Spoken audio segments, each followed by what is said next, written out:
Okay so स्वागत है फिर से एक और नए वीडियो में। इस वीडियो में डिस्कस करने वाले हैं एक और नए कॉन्सेप्ट के बारे में और इम्पोर्टेंट कॉन्सेप्ट है थर्मोडायनेमिक्स का, जिसका नाम है हमारा थर्मोडायनेमिक पोटेंशियल। इसके पहले वाले वीडियो में मैंने इसका थोड़ा सा बैकग्राउंड बताया था, साथ ही साथ आपको इसमें थोड़ा सा हिंट वगैरह भी दी थी कि हम लोग किस तरीके से थर्मोडायनेमिक पोटेंशियल्स को लेकर कुछ रिलेशन फाइंड आउट करते हैं। बाद में इनको नाम दे दिया गया था कि मैक्सवेल रिलेशन के नाम से इनको जानते हैं, और वो रिलेशन हमारे कुछ पर्टिकुलर क्वांटिटीज़ या फिर पर्टिकुलर पैरामीटर्स के बीच में रिलेशन था। और वो सारी चीज़ें हम लोग किससे ड्राइव करते हैं, इन 4 टाइप्स की एनर्जी, जिसको हम लोग थर्मोडायनेमिक पोटेंशियल के नाम से जानते हैं। तो उस टाइप की उस वीडियोज़ में हम लोगों ने थोड़ा सा कह सकते हो ट्रिक और कह सकते हो कि अंडरस्टैंडिंग के दम पे हम लोगों ने वो रिलेशन लिख लिए थे, जिसमें हमको किसी मतलब बाकी चीज़ों का ध्यान नहीं रखना था। डायरेक्ट थोड़ा सा प्रोसीजर फॉलो किया और वो सारे 4 रिलेशन हम लोगों ने लिख लिए थे आसानी से। इस वीडियो में हम लोग कंप्लीट करने वाले हैं डेरिवेशन। ये डेरिवेशन आपके हो सकता है ट्यूटोरियल की क्लास में डिस्कस हुए हो, नहीं हुए हैं तो आपको हो सकता है परीक्षा में पूछे जाएँ। कई प्रकार के एग्जामिनेशन में इस तरीके के रिलेशन रिक्वायरमेंट होती है उनकी प्रॉब्लम सॉल्विंग के लिए। साथ ही साथ अगर आप लोग ग्रेजुएशन और मास्टर्स में तो वहाँ पे डेरिवेशन भी आने के चांसेस होते हैं। तो इस वीडियो में यही हम लोग देखेंगे, कुछ पर्टिकुलर स्टेप्स फॉलो करेंगे और हम लोग रिजल्ट फाइंड आउट करेंगे। साथ ही साथ कुछ कॉन्सेप्ट भी यहाँ पे सीखेंगे। तो वीडियो थोड़ा लॉन्ग होगा, तो आपसे रिक्वेस्ट है कि वीडियो कंप्लीट देखिएगा। आई प्रॉमिस कि आपको ये कॉन्सेप्ट से बहुत ही यूजफुल होने वाले हैं और साथ ही साथ अंडरस्टैंडिंग भी डेवलप होगी। ओके सो नाउ बात करते हैं थर्मोडायनेमिक पोटेंशियल के। तो पोटेंशियल, जैसे कि आपको पता है कि पोटेंशियल जो होता है रिलेटेड टू एनर्जी, तो यहाँ पर हम लोगों ने थर्मोडायनेमिक्स में 4 टाइप्स की एनर्जी पढ़ी है। पहली टाइप की एनर्जी होती है इंटरनल एनर्जी। जब हम लोग इंटरनल एनर्जी के बाद थोड़ा और आगे बढ़ते हैं तो हम लोग किसके बारे में पढ़ते हैं, हेल्महोल्ट्ज़ और फ्री एनर्जी के बारे में। देन हम लोग एंथैल्पी और उसके बाद गिब्स फ्री एनर्जी। इन 4 टाइप्स की एनर्जी के बीच में हमारी थर्मोडायनेमिक्स घूमती रहती है। सो इस प्रकार की जो हमारी एनर्जीज हैं, इन्हीं को हम लोग बोल देते हैं थर्मोडायनेमिक्स पोटेंशियल या थर्मोडायनेमिक पोटेंशियल। ओके, जिस प्रकार हम लोग अदर्स ब्रांचेज में, फिजिक्स के अदर ब्रांचेज में एनर्जीज के बारे में पढ़ते हैं, वही हमारी यहाँ पर भी हम लोग थर्मोडायनेमिक्स के अंदर भी डिफरेंट टाइप की एनर्जी के बारे में डिस्कस करते हैं। इनका नाम दे दिया गया थर्मोडायनेमिक पोटेंशियल। ओके, सो यहाँ पे 4 टाइप्स के जैसे कि आप लोग नाम देख सकते हो, और यहाँ पे कुछ नोटेशंस है जहाँ पे आप लोग डिफरेंट टाइप्स की बुक्स में नोटेशन देख सकते हो। कभी इंटरनल एनर्जी को यू या फिर ई से, कभी एफ या फिर ए से, एच और जी से रिप्रेजेंट करते हैं वहाँ पे। So before going to drive, मेरे को आपसे एक कह सकते हो मैथमेटिकल कॉन्सेप्ट के बारे में थोड़ा डिस्कस करना है। वो कैसे करना है देख लेते हैं थोड़ा सा। मान के चलो आपका कोई फंक्शन है, जैसे कि आप लोगों ने फिजिक्स में, मैथमेटिकल फिजिक्स में भी ये चीज़ें देखी होंगी, कॉम्प्लेक्स वेरिएबल में या फिर ओडीए में देखा होगा कि अगर कोई फंक्शन एग्जिट है हमारा, तो उसके लिए कंडीशन क्या होती है। तो अगर मान के चलो फंक्शन एक से ज़्यादा वेरिएबल पर डिपेंडेंट है, तो एग्जिट है या नहीं है, उसके लिए प्रोसीजर क्या होता है कि आप लोग क्या करो कि इस फंक्शन को पहले आप लोग जो जिस पे डिपेंडेंट है उस पर पार्शियली डिफरेंशिएशन करो, दूसरे को कांस्टेंट रख के। जैसे कि ये फंक्शन एक्स और वाई पे डिपेंडेंट है, इस फंक्शन को मैं एक्स के रिस्पेक्ट में डिफरेंशिएट करता हूँ कीपिंग वाई कांस्टेंट। इसी प्रकार इस फंक्शन को मैं वाई के रिस्पेक्ट में डिफरेंशिएट करता कीपिंग एक्स कांस्टेंट, और इस प्रकार के डिफरेंशिएशन को बोलते हैं पार्शियल डिफरेंशिएशन। ठीक है, नाउ अब हमको करना क्या है, यहाँ पर हम लोग एफ को एक्स के रिस्पेक्ट में कर चुके थे, अब दूसरे वेरिएबल के रिस्पेक्ट में इसको पार्शियल डिफरेंशिएशन फिर से करना है, तो इसको फिर से किया। इसी प्रकार इसमें भी रूल लगेगा कि वाई के साथ कर चुके थे, अब एक्स के साथ कीजिए। नाउ यहाँ पर आपको क्या करना है कि आपको पता है ये इसका पहली बार हुआ है, नाउ इसके पास सेकंड, तो इसको बोलते हैं फर्स्ट ऑर्डर, इसको बोलते हैं सेकंड ऑर्डर पार्शियल डिफरेंशिएशन। अब करना क्या है कि आपको अब यहाँ पर ये चीज़ आपको देखना है कि अगर मैं इस प्रोसीजर को फॉलो करता हूँ और इसको फॉलो करता हूँ और दोनों से रिजल्ट अगर सेम आता है, तो हम लोग कह सकते हो कि हाँ ये जो फंक्शन है वो एक एग्जैक्ट फंक्शन है। ठीक है, यहाँ पर आप लोग देख सकते हो कि अगर ये क्वांटिटी हमारी मिलती है विथ दिस फंक्शन, तो कह सकते हो कि फंक्शन कैसा एग्जैक्ट है। ओके, कॉम्प्लेक्स वेरिएबल में आप लोग CR कंडीशन देखे होंगे, एनालिटिक एंड ऑल थिंग्स आप लोगों ने देखा, वहाँ पे हार्मोनिक वगैरह आप लोगों ने यहाँ पे बहुत सारी चीज़ें की होगी, वो मैथमेटिकल फिजिक्स की बात है। बट अभी के लिए आपको इतना याद रखना है कि हाँ अगर कोई एग्जैक्ट फंक्शन है तो उसके लिए ये कंडीशन फॉलो होनी चाहिए। Got it. अब देख लीजिएगा। सो बात करते हैं पहले टाइप के थर्मोडायनेमिक पोटेंशियल की, और उससे रिलेटेड हम लोग एक रिलेशन सेटअप करेंगे बिटवीन द 4 क्वांटिटीज़, जिसको हम लोग बोलते हैं प्रेशर, वॉल्यूम, टेम्परेचर और एंट्रोपी। सो अभी तक आप लोगों ने थर्मोडायनेमिक्स में 2 टाइप के आई थिंक लॉस तो पढ़े ही होंगे। वैसे होते तो 4 टाइप्स के, 0, first, second and third, but अभी के लिए रिक्वायरमेंट है आपकी 2 टाइप्स के, जिसको नाम हम लोग फर्स्ट लॉ ऑफ थर्मोडायनेमिक्स या फिर सेकंड लॉ ऑफ थर्मोडायनेमिक्स के नाम से भी जानते हैं। जो फर्स्ट लॉ है हमारा ऑब्वियसली एनर्जी कंजर्वेशन है, तो हम लोग वहाँ पे लिखते थे कि अगर किसी सिस्टम के अंदर हम लोग हीट सप्लाई करते हैं तो वो हीट इंटरनल एनर्जी और साथ ही साथ वर्क में कंज्यूम हो जाती है। तो यहाँ से अगर मैं इंटरनल एनर्जी का एक्सप्रेशन निकालना चाहूँ तो वो कुछ इस तरीके का निकलेगा, है ना। इसी प्रकार जब आप लोग सेकेंड लॉ ऑफ थर्मोडायनेमिक्स पढ़ते हो तो वहाँ पर हम लोग देखते हैं कि एंट्रोपी की बात करते हैं। ओके, सो अगर मैं यहाँ पर थोड़ी सी कंडीशन डालूँ कि ये सारी चीज़ें हम लोग रिवर्सिबल प्रोसेस के लिए करते हैं, तो यहाँ पर जो एक्सप्रेशन निकल के आता है वो निकल के आ जाता है ये, और यहाँ से डी क्यू इक्वल टू लिख सकते थे टी डी एस।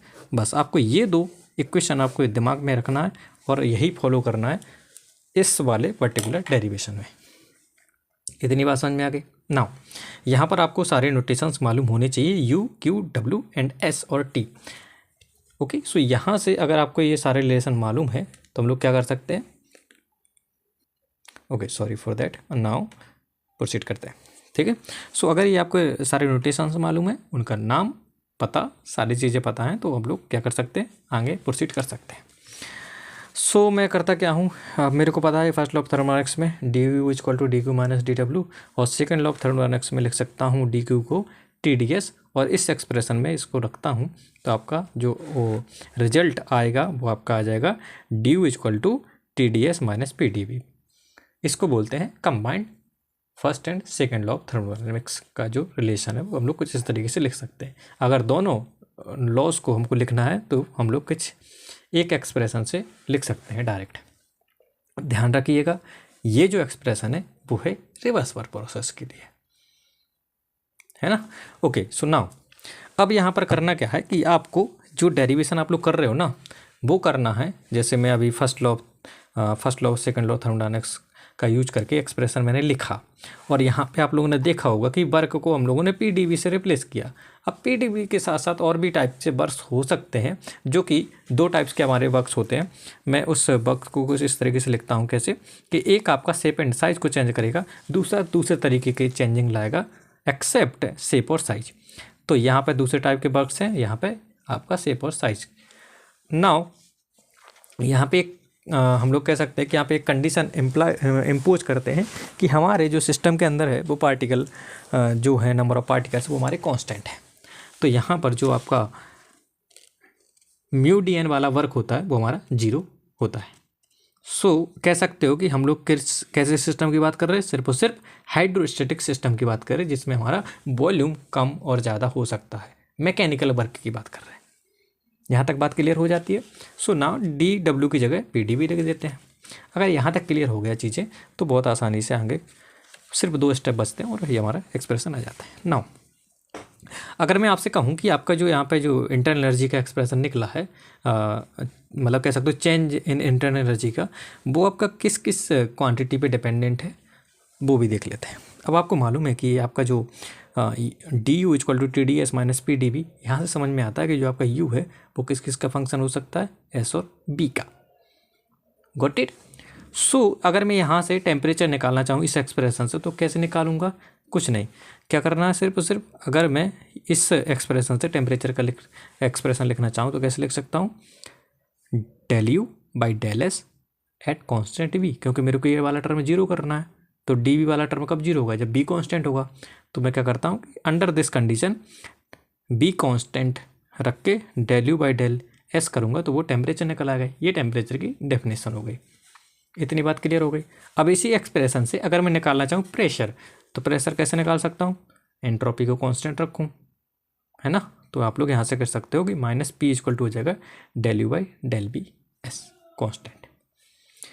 अब मैं करता क्या हूँ, अब मैंने आपको यहाँ पे भी बताया था कि जो आपका यू है वो डिपेंडेंट किस पे, एंट्रोपी और बी पे डिपेंडेंट है। तो इसके पहले हम लोगों ने क्या पढ़ा था कि अगर कोई फंक्शन 2 वेरिएबल पे डिपेंडेंट है तो अब यहाँ पर दिखाई दिया हमको कि जो हमारी यू है वो बी और एस पे डिपेंडेंट है। तो ये जो अगर मैं इसमें एग्जैक्ट कंडीशन निकालना चाहूँ इस फंक्शन को एग्जैक्ट प्रूव करने के लिए, तो क्या होगा, ये होगा, है ना, ये कंडीशन हो गई।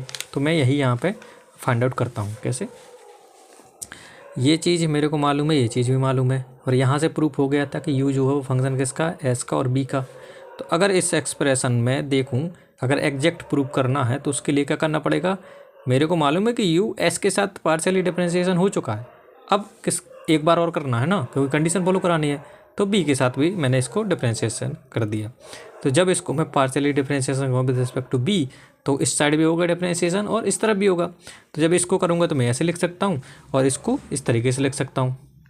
अब आपको मालूम है कि यहाँ पर पहले बी कांस्टेंट रखा गया था, है ना, यहाँ पर बी कांस्टेंट रखा गया था। अब जब मैं दोबारा करूँगा ना बी के रिस्पेक्ट में, तो किसको कांस्टेंट रखना है, एंट्रोपी को।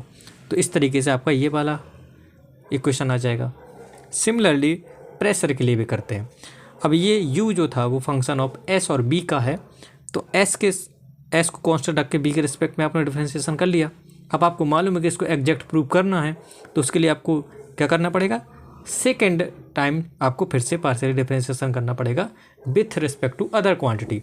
अब u हमारा s और b का फंक्शन था, u डिफरेंशिएशन हो चुका है b के साथ, अब किसके साथ होगा, s के साथ, कीपिंग b कांस्टेंट।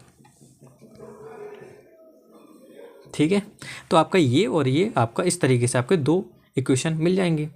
आपको मालूम है कि LH मतलब आपको मालूम क्या है कि हमारे जितने टाइप की जो एनर्जीज हैं वो सारी एग्जैक्ट डिफरेंशियल फंक्शन होती हैं।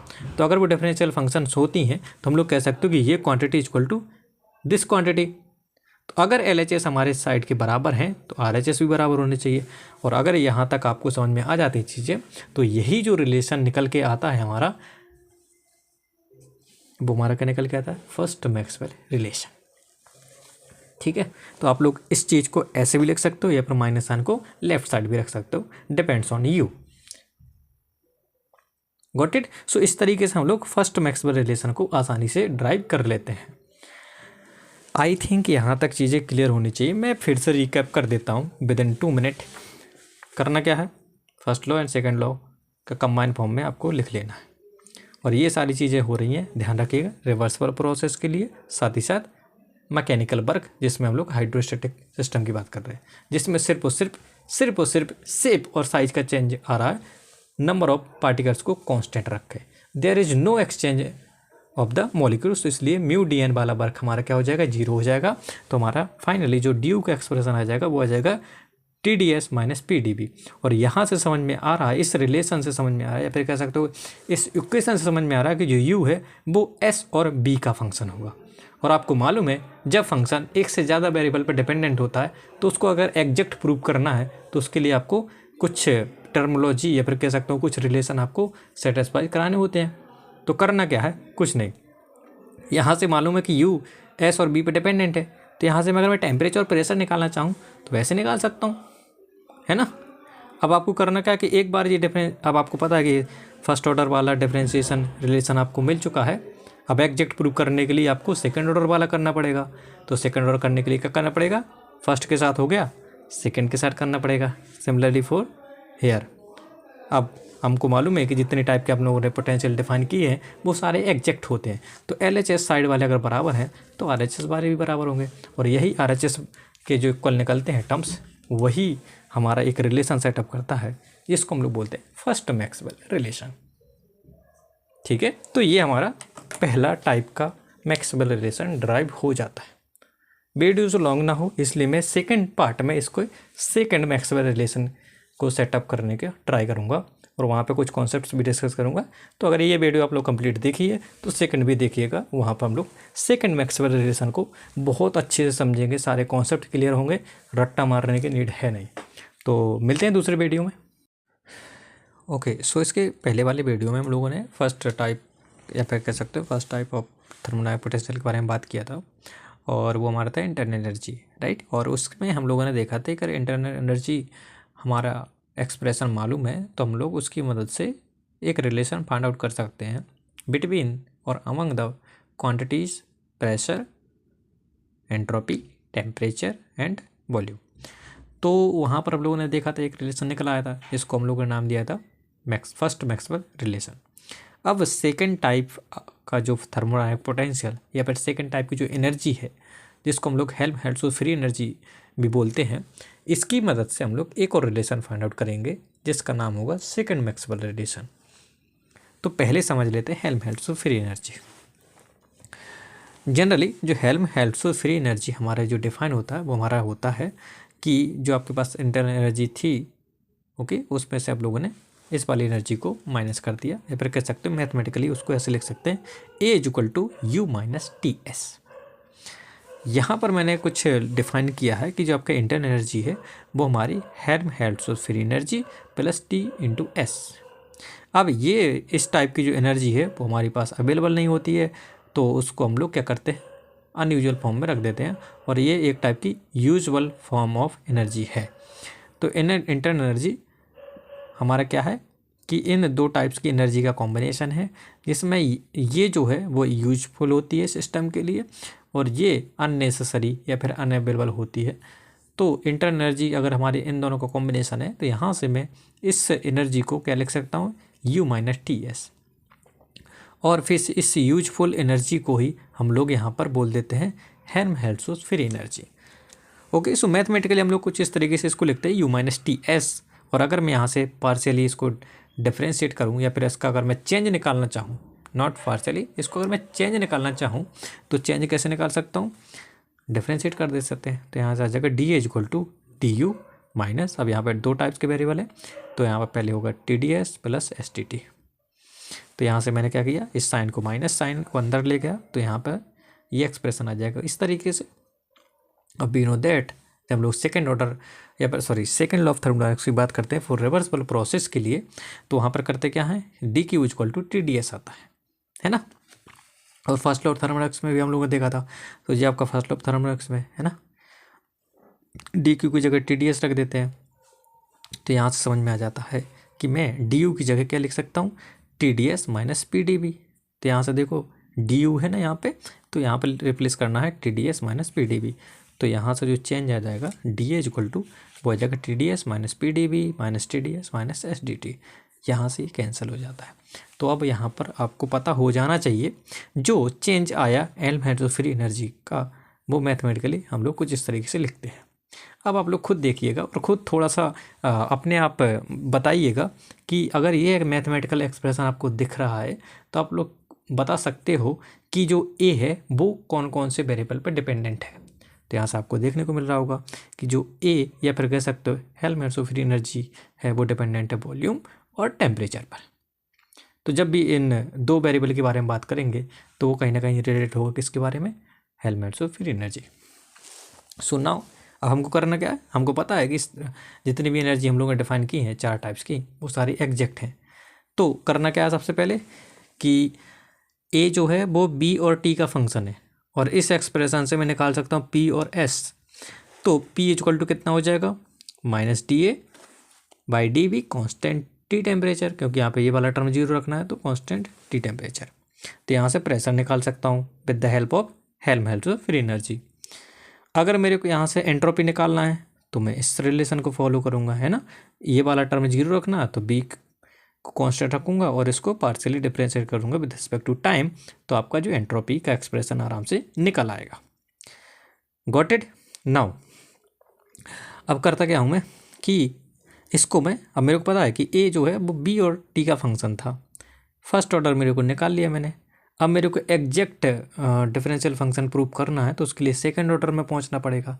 तो B के साथ तो इसको पार्शियल डिफरेंशिएट कर चुका हूं मैं, अब किसके साथ करना है, T के साथ, कीपिंग B कांस्टेंट।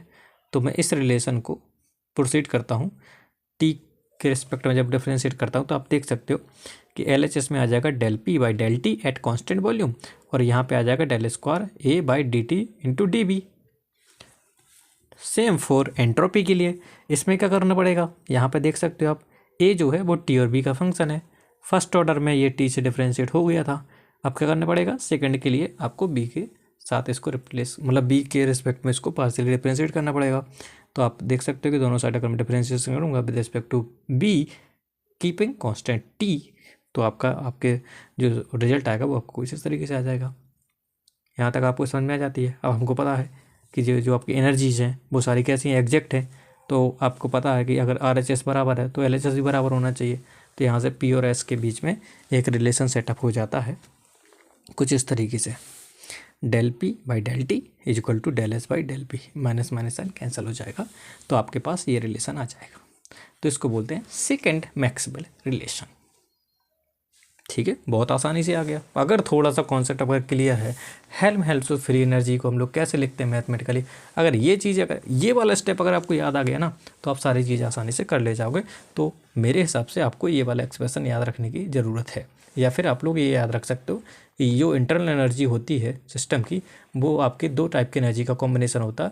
एक होता है आपका, जिसको हम लोग यूजफुल फॉर्म ऑफ एनर्जी बोलते हैं, दूसरा होता है जो अवेलेबल भी नहीं है, T/S वाला।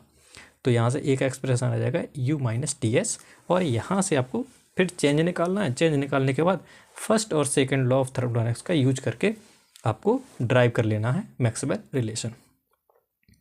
तो इस वाले रिलेशन को फाइंड आउट करने में कोई स्टेप अगर समझ में नहीं आ रहा तो आप लोग कमेंट बॉक्स में वो सेक्शन मेरे को स्पेसिफाइड कर दीजिएगा, और अगर आपको समझ में आ गया तो आप लोग लाइक कर सकते हो।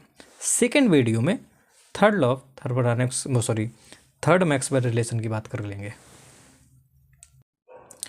Okay, so before going to derive third Maxwell relation, थोड़ा सा हम लोग अभी जो second type of thermodynamic potential की बात कर ही रहे थे, तो उसमें एक फिजिकल सिग्निफिकेंस की बात होती है जो कि समझना बहुत इंपॉर्टेंट है। अगर हम लोग थर्मोडायनेमिक्स पढ़ते हैं और किसी सिस्टम के बारे में स्टडी करते हैं, तो थोड़ा सा हम लोग सारे जो रिलेशंस थे, या फिर कह सकते हो जो हमारा थर्मोडायनेमिक पोटेंशियल है, इनका फिजिकल सिग्निफिकेंस क्या है, वो चीज़ें भी हम लोग समझ लेते हैं कि इसको कैसे हम लोग रिलेट करते हैं डेफिनेशन से।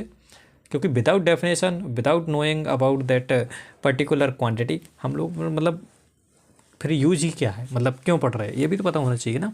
सो हम लोगों ने अभी जब ड्राइव कर ही रहे थे एक्सप्रेशन, तो ये वाला एक्सप्रेशन मेरे को मिला था, जिसमें मेरे को मालूम था कि जो A है वो डिपेंडेंट है B और T पर। ओके, सो अब यहाँ से आप लोग एक चीज़ दे सकते हो क्या, कि ये जो आपकी एक एनर्जी थी वो आपका एक वर्क और इस प्रकार की एनर्जी या फिर इस प्रकार के वर्क का कॉम्बिनेशन था। ये तो समझ में आता है कि ये वाला वर्क मैंने ज़िंदगी में पढ़ा है थर्मोडायनेमिक्स में, कि ये जो वर्क होता था वो आपका एक हाइड्रोस्टैटिक या फिर वॉल्यूम एक्सपेंशन में जो वर्क करते थे वो हमारा PdV से डोनेट होता था। बट इस वाले वर्क का मतलब क्या है, इसका फिजिकल सिग्निफिकेंस क्या है, किसी को नहीं पता। तो जब किसी को नहीं पता तो हम लोग क्या है कि अगर मेरे को इसका फिजिकल सिग्निफिकेंस पता करना है, तो मैं कुछ पर्टिकुलर कंडीशंस को रख के इस पर्टिकुलर क्वांटिटी या फिर इस पर्टिकुलर एनर्जी के बारे में पढ़ सकता हूँ, या फिर इस प्रकार की एनर्जी के बारे में थोड़ा बहुत जान सकता हूँ। सो अब ये तो मेरे को पता नहीं ये कौन सा वर्क है, तो इसमें क्या करता हूँ, मैं इम्पोज कर देता हूँ कंडीशन, और फिर मैं स्टडी करता हूँ इस वाली एनर्जी को। सो अगर इस प्रकार की एनर्जी के फिजिकल सिग्निफिकेंस को समझना है तो मैं स्टडी करूँगा अंडर वन प्रोसेस, जो कि है हमारी आइसोथर्मल प्रोसेस। सो आइसोथर्मल प्रोसेस की जब मैं कंडीशन लगाता हूँ तो यहाँ से मेरे को समझ में आ जाता है कि ये वाला टर्म क्या हो जाता है, 0। और जब ये वाला टर्म 0 हो जाता है तो मैं लिख सकता हूँ dA = -PdV। अब आपको समझ में आ रहा होगा कि ये जो क्वांटिटी है वो वर्क से रिलेटेड है, और एक ऐसा वर्क जिसमें volume expand. Okay, sorry for the interruption. अब क्या है कि हाँ, मैं यहाँ पे था ना कि अगर मेरे को इस क्वांटिटी का फिजिकल सिग्निफिकेंस जानना है तो मैं एक कंडीशन इम्प्लाइज कर देता हूँ या इम्पोज कर देता हूँ कि इस पर्टिकुलर सिस्टम को मैं स्टडी करता हूँ आइसोथर्मल प्रोसेस के लिए। तो यहाँ पे dt = 0 पुट करता हूँ, तो ये आपका एक्सप्रेशन आ जाता है इस तरीके का। और यहाँ से समझ में आता है कि ये वाली क्वांटिटी है वो डायरेक्ट रिलेटेड है वर्क से, और एक इस तरीके का वर्क जिसमें वॉल्यूम एक्सपेंशन की बात होती है। तो क्या कर सकता हूँ कि -dA = PdV, और ये जो PdV है वो है work done by the system in volume expansion. Got it. So इसको मैं लैंग्वेज वाइज कैसे लिखूँगा वो भी देख लेते हैं, और इसका डेफिनेशन भी देख लेते हैं। So Helmholtz free energy of the system is such that कि वास्तव में जो ए है या हेल्महोल्ट्ज़ फ्री एनर्जी होती क्या है, वो इस एक्सप्रेशन से आपको समझ में आ जाएगा कि Helmholtz free energy of the system is such that decrease in it gives the maximum amount of the work done by the system due to change in the size for isothermal reversible process. So Hindi में अगर बोलूँ कि Helmholtz free energy किसी system की इस तरीके की energy होती है जिसके कह सकते हो कि जिसमें डिक्रीमेंट हो, और वो दे क्या सबसे ज़्यादा मैक्सिमम वर्क, इस तरीके का वर्क जिसमें वॉल्यूम का एक्सपेंशन हो या फिर सिस्टम का साइज चेंज हो, और अंडर किस कंडीशन में, आइसोथर्मल प्रोसेस में। और आपको पता है रिवर्सिबल प्रोसेस की बात कर रहे थे क्योंकि यहाँ पे हम लोगों ने जो यूज किया था सेकेंड ऑर्डर का, वो हम लोगों ने रिवर्सिबल प्रोसेस के लिए निकाला था। तो ये लैंग्वेज वाइज भी आप लोग पढ़ लोगे तो आपको समझ में आ जाएगा कि हम लोग हेल्महोल्ट्ज़ फ्री एनर्जी को कैसे डिफाइन कर सकते हैं। Got it? तो मैं एक बार स्टेटमेंट पढ़ देता हूँ फिर से।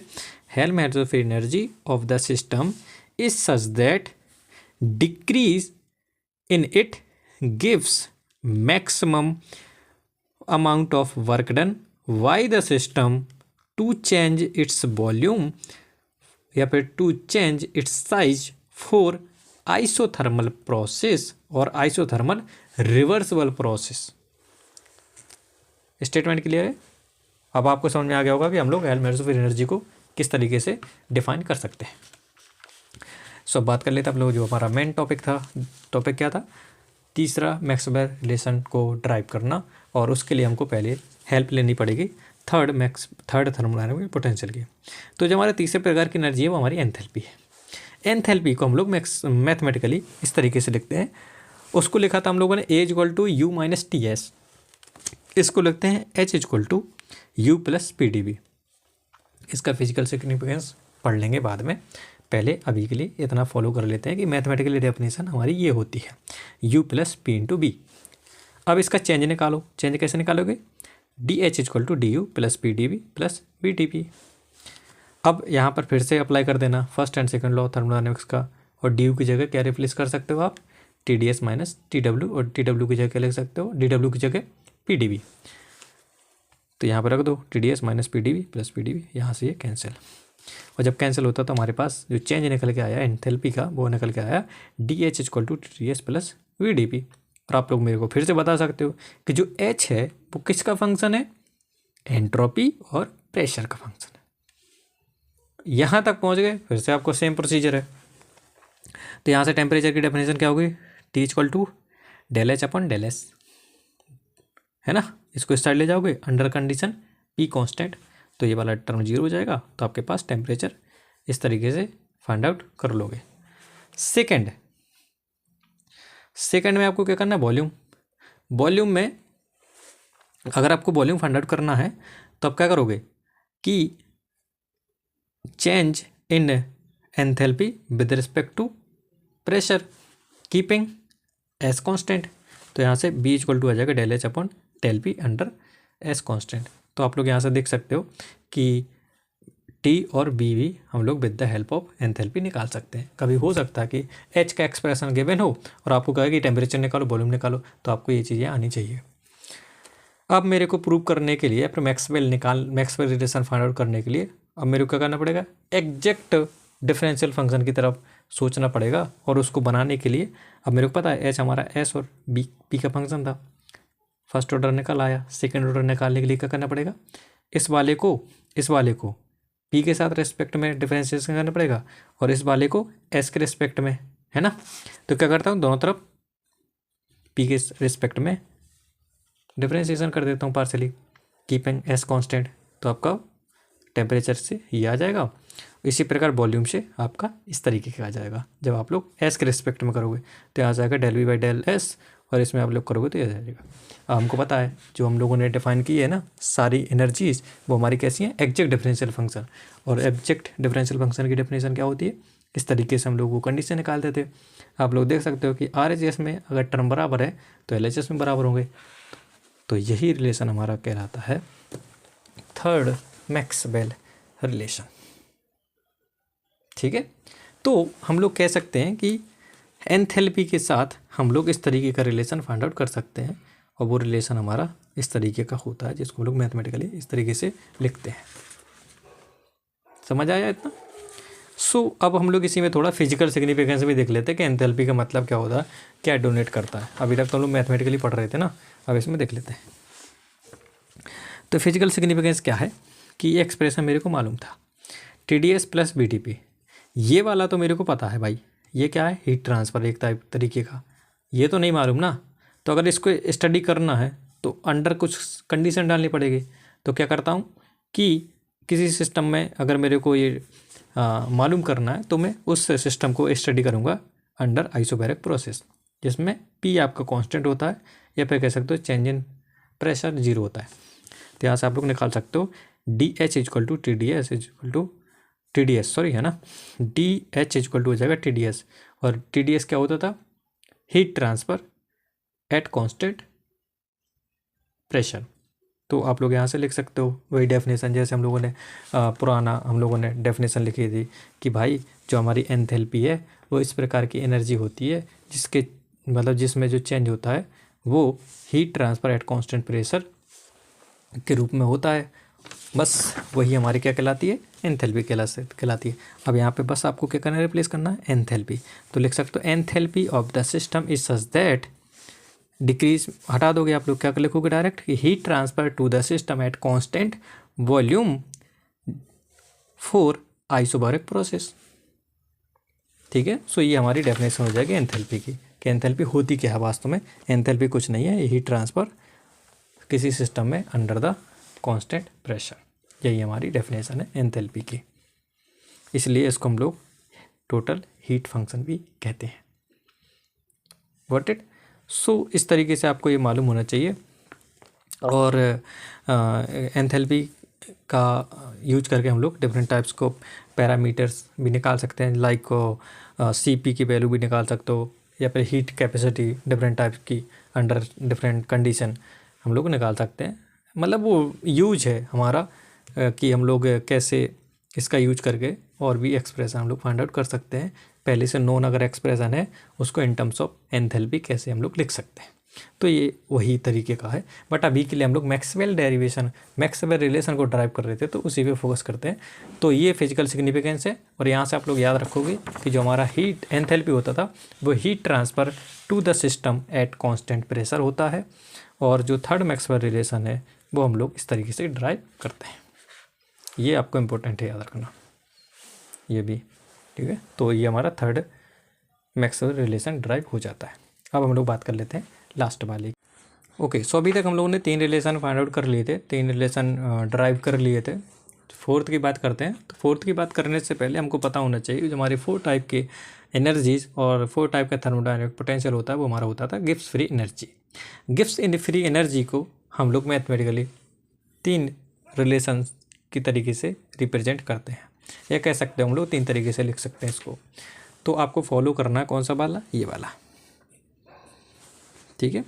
अब आपको मालूम है कि मैंने इसलिए यहाँ पे फॉलो कराया क्योंकि मेरे को यहाँ पर U, P, B, T और S है ना, इन चारों के बीच का रिलेशन मेरे को फाइंड आउट करना है। तो मैं इस वाले रिलेशन को आसानी से फॉलो करूँगा, और जो हमारा मैक्सवेल रिलेशन है उसको भी आराम से ड्राइव कर लूँगा। और यहाँ पे आपको मालूम होना चाहिए U क्या था, H क्या था, एंथैल्पी का जो मैथमेटिकल एक्सप्रेशन क्या था, U प्लस PB, और A क्या था, U माइनस TS। तो आप लोग जब इस रिलेशन को लिखोगे ना और इसको अगर एक्सपेंड करोगे तो आपको यही आएगा, और फिर अगर इन दोनों कंबाइन करोगे तो आपके पास ये आ जाएगा। तो ये वास्तव में एक ही रिलेशन है, 3 रिलेशन मैंने अलग अलग लिखे हैं। बात समझ में आ जाती है। ये क्या है, G equal to enthalpy minus TS, और आपने पढ़ा था ये इक्वल टू क्या था, U माइनस TS। तो आप लोग ध्यान रखिएगा हेल्महोल्ट्ज़ फ्री एनर्जी और गिब्स फ्री एनर्जी में क्या डिफरेंस है मैथमेटिकली। ओके, सो नाउ हम लोग प्रोसीड करते हैं इस बारे रिलेशन के साथ। तो इसमें करना क्या, पहला स्टेप क्या होता था, रिलेशन पता करना, फिर इसके बाद चेंज निकालना। चेंज निकालने के करना पड़ेगा, डिफरेंशिएट करना पड़ेगा, है ना।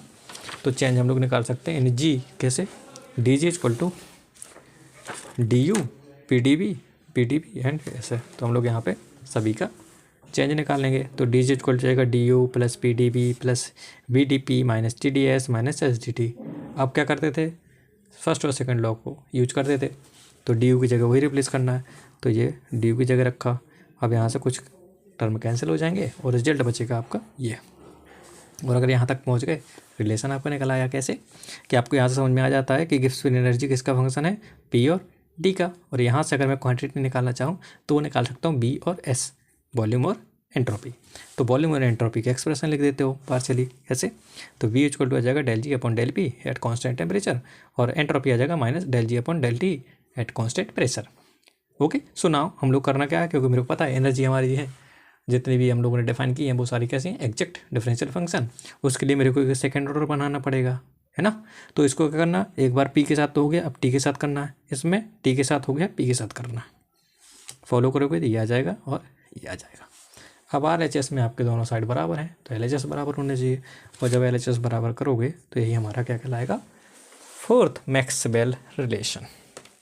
बताइए अब मतलब दो स्टेप के हमारे सारे रिलेशन ड्राइव हो जाते हैं अगर हमको मैथमेटिकल एक्सप्रेशन पहले से मालूम है थोड़े बहुत।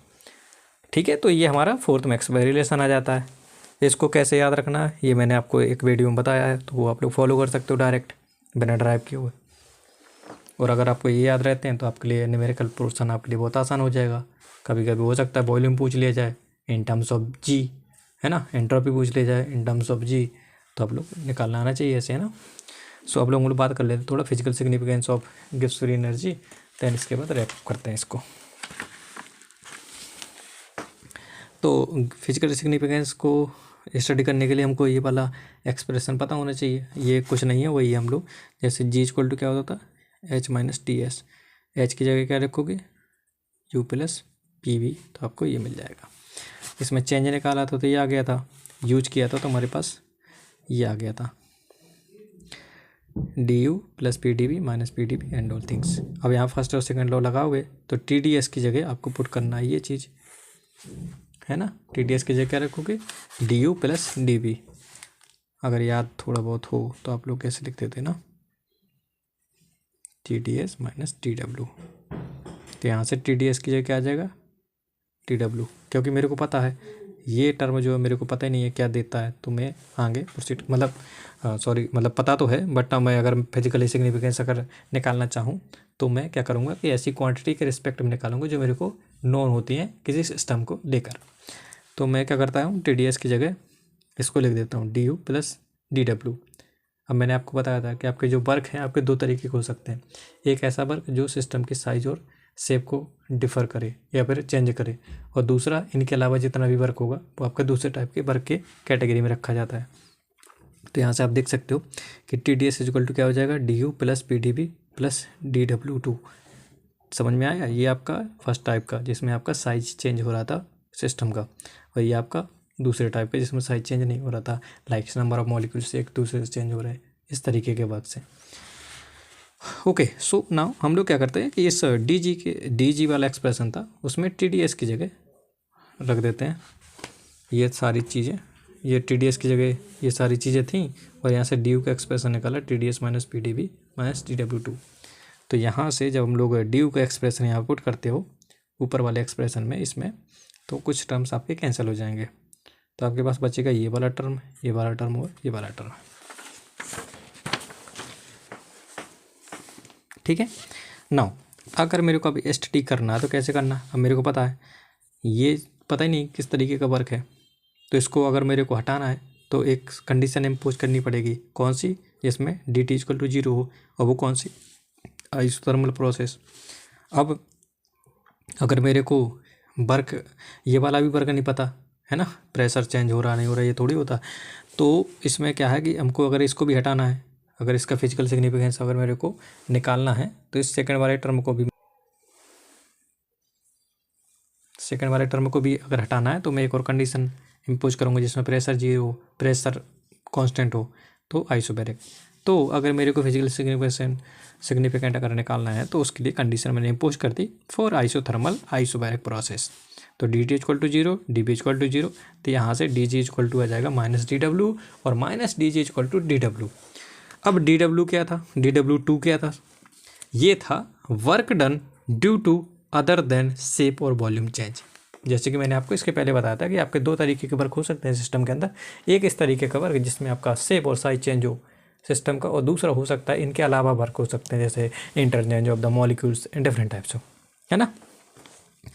सो यहाँ से आप देख सकते हो कि अगर मैं इसका लिखना चाहूँ कि इसका फिजिकल सिग्निफिकेंस है क्या, या फिर जो एनर्जी है गिब्स फ्री एनर्जी किस टाइप की एनर्जी है, तो मैंने यहाँ पे स्टेटमेंट लिखा है कि Gibbs free energy of the system is such that decrease in it gives the maximum work done by the system due to change in volume for the isothermal और आइसोबारिक प्रोसेस। वर्क है ना, ये कौन सा work है जिसमें size change नहीं हो रहा था, बट ये मैक्सिमम वर्क है किसके लिए, सिस्टम के लिए, और वो हमारी जो प्रोसेस है वो हमारी है आइसोथर्मल और आइसोबारिक प्रोसेस। मतलब इस प्रोसेस के अंदर हम लोग क्या करेंगे, सिस्टम के अंदर चेंज करेंगे या सिस्टम के ऊपर वर्क करेंगे, तो वही है हमारा, ठीक है। तो ये हमारा फिजिकल सिग्निफिकेंस हो जाता है गिब्स फ्री एनर्जी का। तो इस तरीके से हम लोगों ने रिलेशन लिख लिया और गिब्स फ्री एनर्जी का फिजिकल सिग्निफिकेंस भी समझ लिया। तो ये 4 टाइप्स के आपके मैक्सवेल रिलेशन थे और 4 टाइप्स के आपके थर्मोडायनामिक पोटेंशियल थे। तो बहुत सारी चीज़ें हम लोगों ने यहाँ पे डिस्कस कर ली हैं। अगर कोई भी स्टेप आपको समझ में नहीं आता तो आप कमेंट बॉक्स में पूछ सकते हो। वीडियो पसंद आए तो शेयर कीजिएगा, बाकी एंजॉय कीजिएगा अपनी स्टडी को।